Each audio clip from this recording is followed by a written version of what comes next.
I was asked to talk about special populations, and I'm going to make this talk about equity and equality.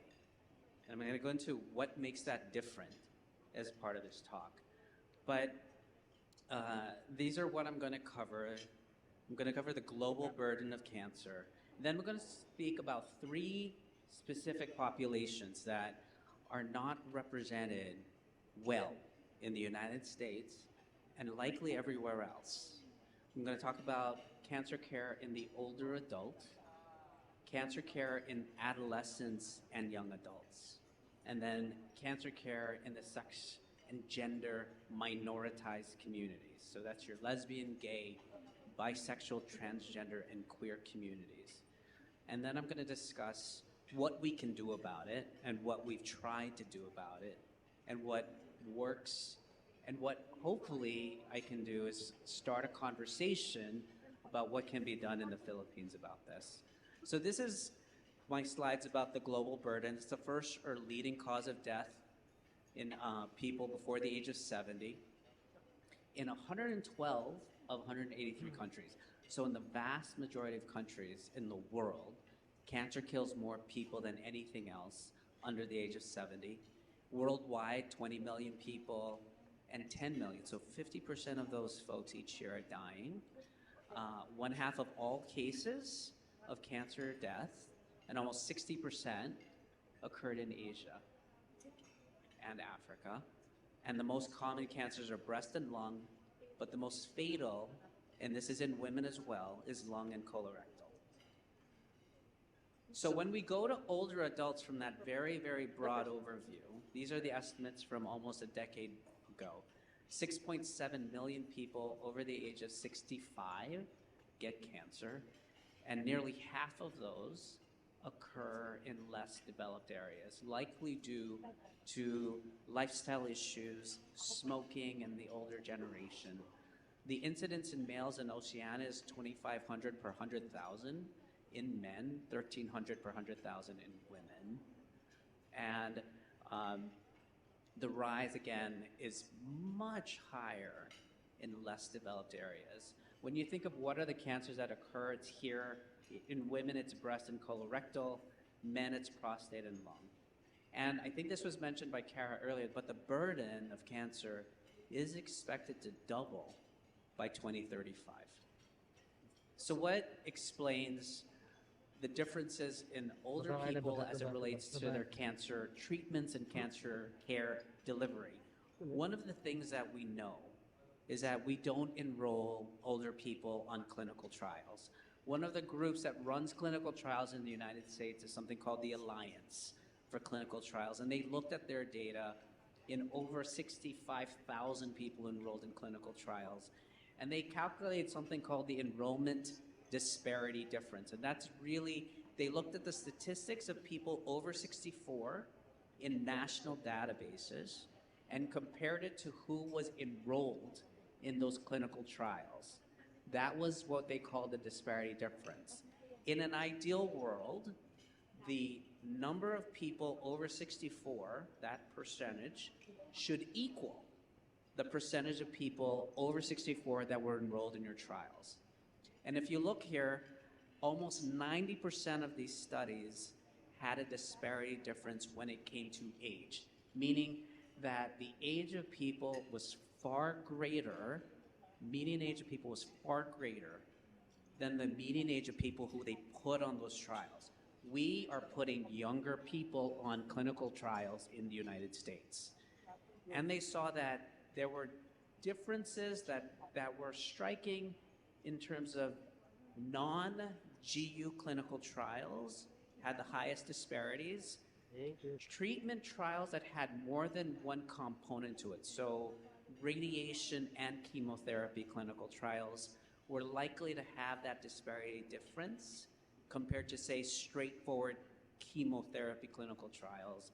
And then early clinical trials were also the ones that we weren't enrolling older people to. In another set of trials, this one specifically looked at immunotherapy clinical trials, which should be safer than chemotherapy in older patients. In this study, it was 48,000 people, Again, they had this enrollment to incidence ratio, same kind of concept. They want to see how many people over 64 were enrolled in that trial compared to how many people are alive in that age group. And for older adults, the ratio was 0.78 with greater disparities in curative setting clinical trials, trials without an endpoint of overall survival, and single agent immunotherapy trials. This is where we did not enroll older people. So why is that? So why is this important? It's because of this.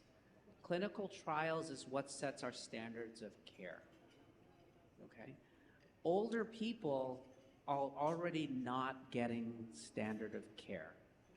It's associated with a lower use of all treatment modalities. They are less likely to have surgery, chemotherapy, and or radiation. The question is why? And how many people have heard of this concept that's coming around the United States of implicit bias? Have you heard of this before? Okay, implicit bias is something that no one ever says out loud. But when you're seeing someone seated in front of you, or you're in a room and you're looking at somebody, you're making assumptions about that person. And those assumptions are what you're basing your recommendations on without you being consciously aware of that.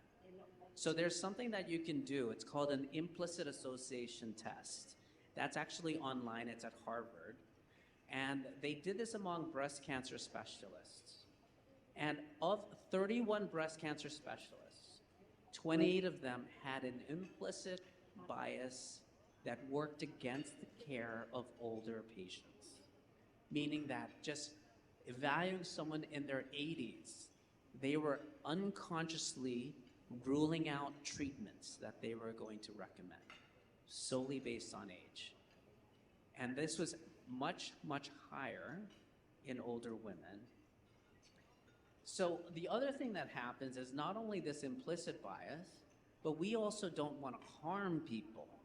So this concept of frailty comes up, but frailty ends up not being as important as our feelings about ageism. So ageism is preventing standard of care rather than anything else. And that standard of care then, if we think about how this all relates to clinical trials, we are at a disadvantage when we are trying to care for older adults because we're looking at trial results that did not enroll them.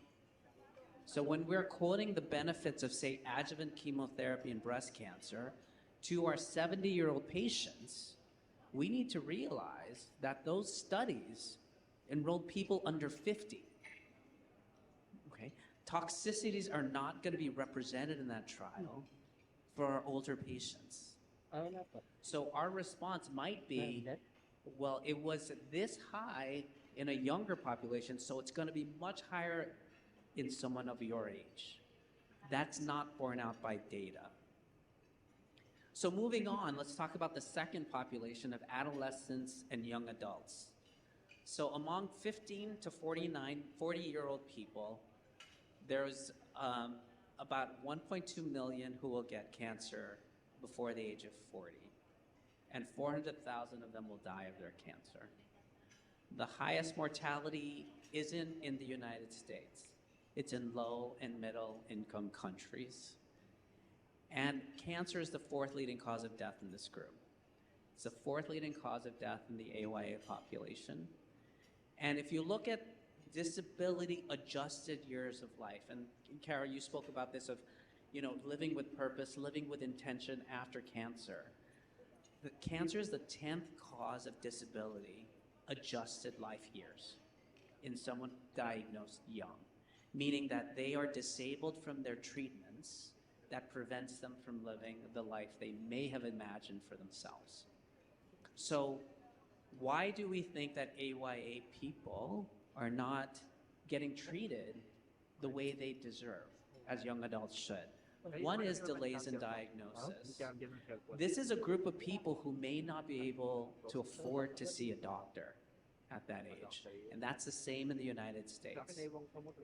So accessing medical care when you're young is hard. And that is a barrier also to screening. We know, for example, colorectal cancer is affecting younger people.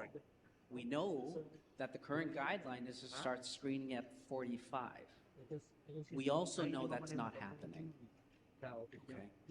And part of that is explained through the financial barriers. If you're a college student, or say you're just starting your career, are you able to not only do a screening test, but imagine yourself having cancer and having those opportunities pulled away from you? It's very easy to say, it's better for me not to know because I'll be giving up too much. We also know that just like older people, this is not a group that's enrolling in clinical trials, which is interesting because the highest enrollments is in the pediatric population. We have seen gains in children and childhood cancers because they go on trials. But when they reach the age of 18 and they have more autonomy, you see this dip. And AYA people are not enrolling in trials. And over 60% have no idea that there's a clinical trial that would be open to them. And part of that is explained here. They have these unique needs, okay? They're still finding their legs. They're still discovering their autonomy. So imagine doing all of that and also facing the fact you may be dead in 5 years, right? So these are real issues that are facing that community. So what do we know about the sexual and gender minoritized communities and the burden of cancer? We don't know much at all. So there's a study that was done using the California Interview Survey, multiple years. They restricted it to adults. And one of the questions I asked in the survey is, has a physician ever told you you had cancer? And of gay, lesbian, bisexual people, 9% of lesbians had reported they had cancer, which was not different between bisexual and heterosexual people. But if you look at gay men, 8% said they had cancer versus 5% who were straight. In the US National Cancer Database, of the people we could find who were in the SGM communities, transgender people had higher rates of anal, liver, and non-melanoma skin cancers and lymphoma. Transgender people taking gender-affirming hormone therapy did not have higher rates of gender-associated cancers. So your trans men did not have higher rates of prostate cancer, right? And your trans women, the same. So why are they not accessing medical care? Compared to a non-SGM community, people who are LGBTQ are more likely to be living in poverty, and they're more likely to be uninsured. As you get older, within those communities, you're twice as likely to have a restricted social network. Single, not married, no kids. And they're more likely to be estranged. But we also know that they're also more likely not to receive information at all. So this is interesting to me. This is a survey that was done by the LGBTQ Cancer Network in the United States. And it asks, when you recall your experiences in cancer centers as a gay and lesbian person, did they talk to you about your fertility concerns? 18% had fertility mentioned to them as an issue. So 1 in 5 recall those conversations within that community. When you think about how national and international organizations call for fertility conversations for people of childbearing age groups, we are failing the SGM community. We also specifically, about the transgender communities, we have no idea how to treat them. So these are 3 examples of that. Think about how you dose chemotherapy. You use creatinine, we have these formulas, and it's weighted based on whether someone is male or female. So, you have a transgender man who has breast cancer, born a woman, transitioned to a man, and he has breast cancer. How do you treat them with chemotherapy if you're giving them carboplatin? Do you dose them as a man or you dose them as a woman? We don't know. When you're reading normal values, do you read them as their biological sex at birth? Or do you read it as they present today on hormone therapy? When you look at their EKG, do you read that QT interval as the sex they were born with or the gender they adopted for themselves today? So these are very, very important questions that we have no answers to. And the final thing I'll say about this thing with transgender people, it's important because we know now immunotherapy, hormone therapies for cancer, chemotherapy. Women experience more toxicities on all of our treatments compared to men. So how do you prepare your trans patients for treatment if you cannot settle on what gender to compare them to? And this goes into this idea that the SGM community is invisible. It's invisible in the United States, and it's invisible internationally. We did a study with ASCO, with CancerLink, their database.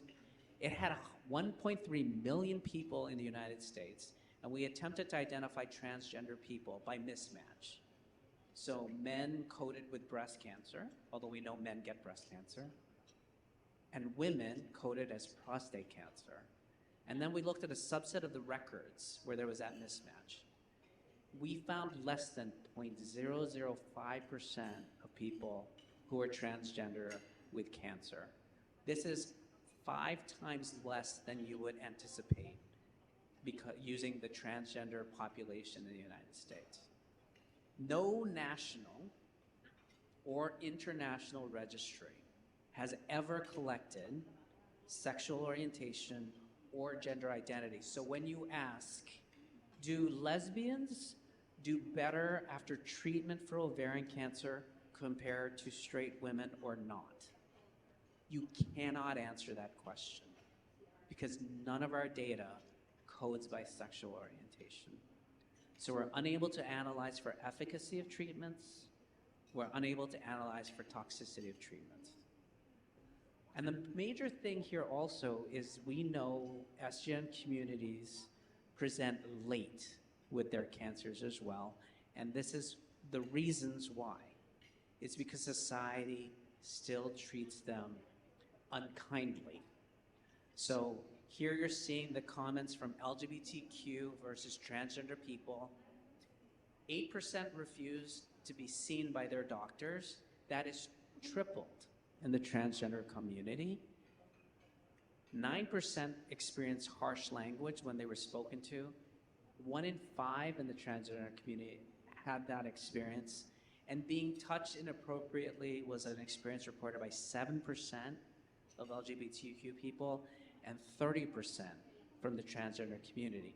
If you think about being treated unkindly and ask yourself if you would go back for that similar experience, you can understand why this doesn't happen. And it's because discrimination is really a big phenomenon, either actually experienced phenomenon or a fear of it happening. And here what I'm showing is the experience by race and by the SGM community. And it is higher and as high as what is being reported by Black Americans. So how do we move forward in bringing equity to these three populations and probably to all of the populations that are underrepresented? This includes your patients who have mental health issues, like schizophrenia. And it also includes your patients who are disabled, who have spina bifida and are coming in for treatment. So this is how you can distinguish equity from equality. So equality is on the top, right? Equality means everybody gets the same thing. So here you're seeing different kinds of people, they all get a bike. Doesn't matter if they can ride the bike, doesn't matter if they're too short or too tall for the bike you give them, but everybody got a bike. That's equality. Equity means they all get a bike, but the bikes are modified so they can actually use them. Okay? That's the difference between equality and equity. So the striving point here is for equity. We want a system across the world that people can access from their own perspectives. So how are we trying to do that? So one thing we're doing, ASCO has worked with an organization called the Friends of Cancer Research, and they have attempted to say how we write clinical trials needs to change. One of the things they've looked at is the eligibility criteria. They're looking at, so say someone was on an aromatase inhibitor and now we want to look at whether or not an oral SERD can work after an AI. Most protocols will say you have to go 6 weeks. You have to wash out the drug before you can come in. Oftentimes, that's just something that someone wrote 5 years ago, and it's just carried through without a biological reason. So they're saying, if you want a washout period, you need to explain why. Just don't put it in there because you want a washout period. Concomitant medications, the same thing. We know older patients are more likely to be in more drugs than younger patients. So you're more likely to exclude them if you're including concomitant medications. We know that trans people are on gender-affirming hormone therapy. So if you're going to exclude hormone therapy, you're going to exclude the transgender population. Performance status, the same thing. Is there a reason you cannot include someone with very mild symptoms of heart failure in your surgical trial? Right? Laboratory parameters, prior therapies. All of these things are exclusionary, but they also are limiting special populations from enrolling in these trials. The other thing for older patients is that there's a new movement, it's been going on for a decade, to have more geriatric assessments performed. And the reason is we want to individualize care for older adults and not rely on our implicit biases, okay? So this is a meta-analysis that just came up. And if you do a geriatric assessment, what they showed that in 30% of your patients, you're going to change your treatment plan. And 70% of that time, you're going to dose reduce because of the risk for toxicity. Geriatric assessment is how we can individualize, as is shown in 70% of people who there were interventions to address the multiple drugs people were on, sent them to specialists so we could optimize their other medical problems. They got nutritional support, and we were able to intervene socially so that they could go on therapy. We also know that having a geriatric assessment prompts earlier evaluations for advanced directives, threefold higher end-of-life conversations, and aging-related conversations. And we know that has an impact on treatment outcomes, whether that's, most of the time it's a positive effect, as you can see here in terms of positively impacting on toxicity risk, positively impacting on them completing treatments. Because at the end of the day, we know that age is just a number, And we need to look at function in all of these domains, psychological functioning, physical, social, as well as medical functioning. That's what the geriatric assessment is meant to do. So at Lifespan, we have this screening test called G8. This literally takes 5 minutes to do.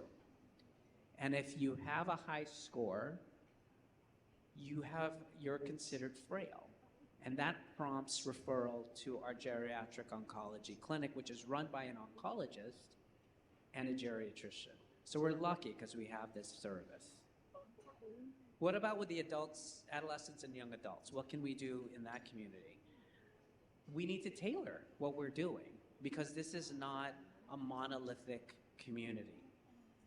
This is a group of people that differs not only by their circumstances in life, but by the cancers that they have as they age, from 18 to 30 to 40. The risks of cancers will change as you age, even within AYA. So the goal here is to be more collaborative with the pediatric and adult oncologists.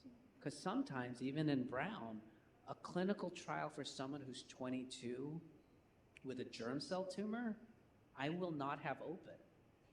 But our pediatric hospital will have that open because most of those people are under the age of 20. So if I cannot refer this person to my pediatric oncologist colleague, they are not going to have a chance to get on a clinical trial.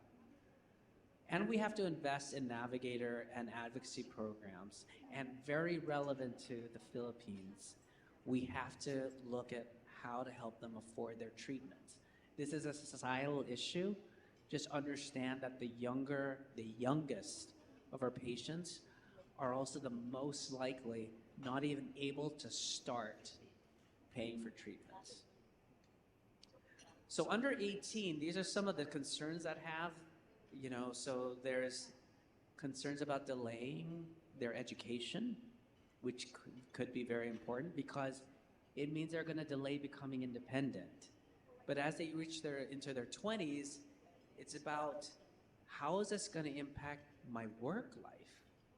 Will I have to stop my job? How am I going to be financially independent? Will I have to rely on my mom and dad at 25? And then as you approach 30, it's those challenges with finding a partner. Sexuality concerns, intimacy concerns, fertility concerns. So these things also evolve as children become adults. So the example that I would have here for you is our sarcoma clinic, which I was started because no one else was doing sarcoma when I came back to Brown.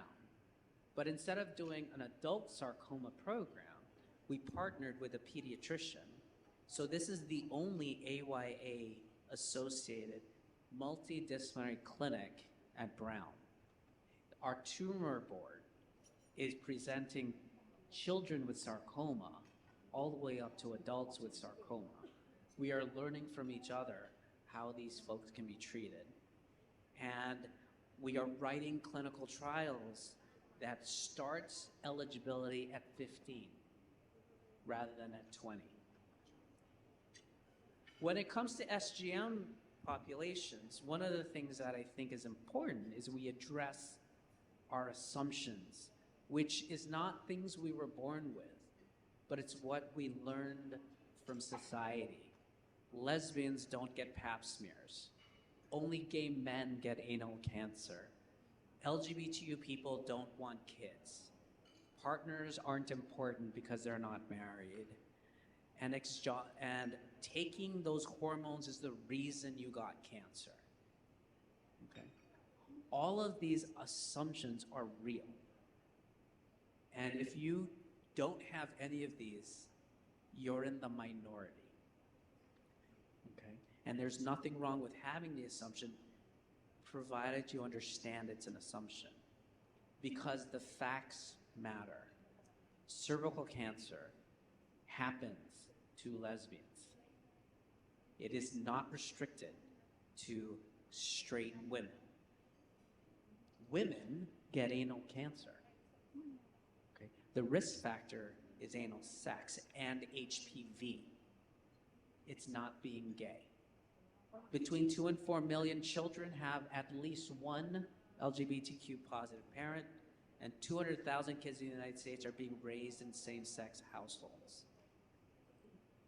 Partners are as important as married people because the LGBTQ community chooses their own families. And multiple studies have shown gender-affirming hormone therapy does not increase the risk of hormonally driven cancers. Okay? There's one study that said for transgender men on estrogen, they have an increased risk of breast cancer.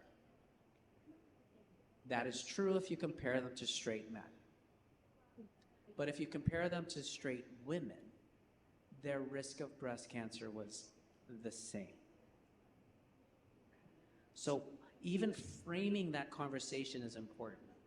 This is what ASCO has done to ensure that we can include SGM people in clinical trials. One of them, and probably the one thing you can do today when you think about trials, is to break the gender and cancer associations.